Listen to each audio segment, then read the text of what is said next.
My name is Nancy Campbell, and I'm a professor of Science and Technology Studies at Rensselaer Polytechnic Institute.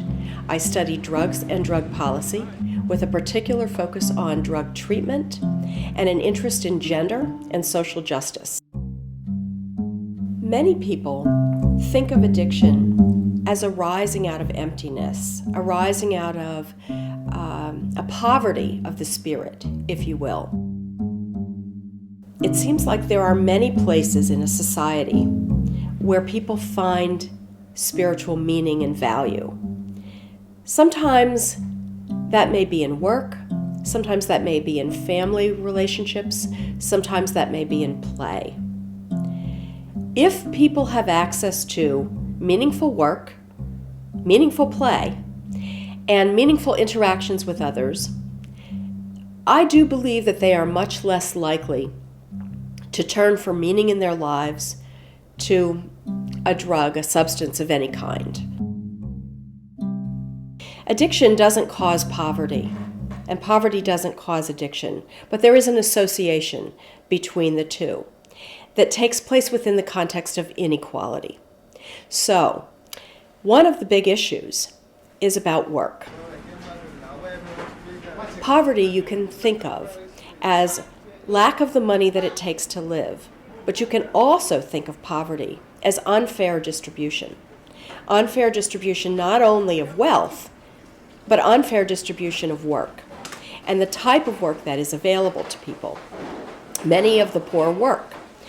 There's working poor, and there are also there's work in the informal economy. So within the illegal economy, there is work in selling drugs, in distributing drugs. And when you participate in that form of work, you are constantly around drug users. You are constantly around people who consume your wares. You often cross over, right? And so the poor constantly cross over between the formal and the informal sector. And so they're able to compare how are they treated in the informal sector and the formal sector. Are they making a living wage in the formal sector or in the informal sector? What are the risks they're running in the informal sector versus the formal sector? And they may well make a rational choice. The drug economy doesn't look so bad when it's the only place that I seem to be able to get work that remunerates me and allows me to feed my family. And so there's a lot going on that's about poverty and inequality, and not necessarily about addiction. So what makes people poor in U.S. cities? Deindustrialization, globalization, really big structural changes end up meaning that work disappears from the inner city. You also see suburbanization, what we also call white flight, but there's also black middle class flight from inner cities. And so these social structural issues that are occurring really at the macro level really begin to affect everyday life.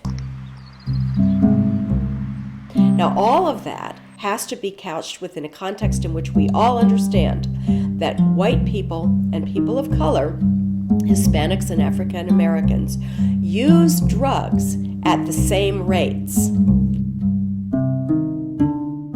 And there are a lot of really difficult things for people to tease out in their own minds when they're confronted with someone who appears to have chosen a way of life that is harmful to themselves and others. What I think I'm trying to do is trying to get people to say, that's not such a choice.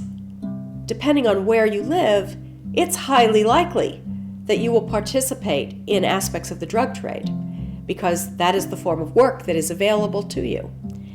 And possibly a form of work that's less degrading than working minimum wage jobs. Come outside now. Come outside. Show me your hands now. Show them.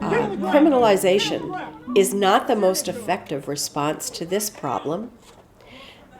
The most effective response, to my mind, is to ask, why are so many people in our society so many children, so many older people, feeling that they need to kill the pain. Where does the pain come from? Why is there so much pain? What is the pain the result of? Why don't we address those kinds of upstream issues rather than always concentrating on the drug? So far this year, the Coast Guard and partner agencies have interdicted $482 million worth of cocaine under Operation Unified Resolve.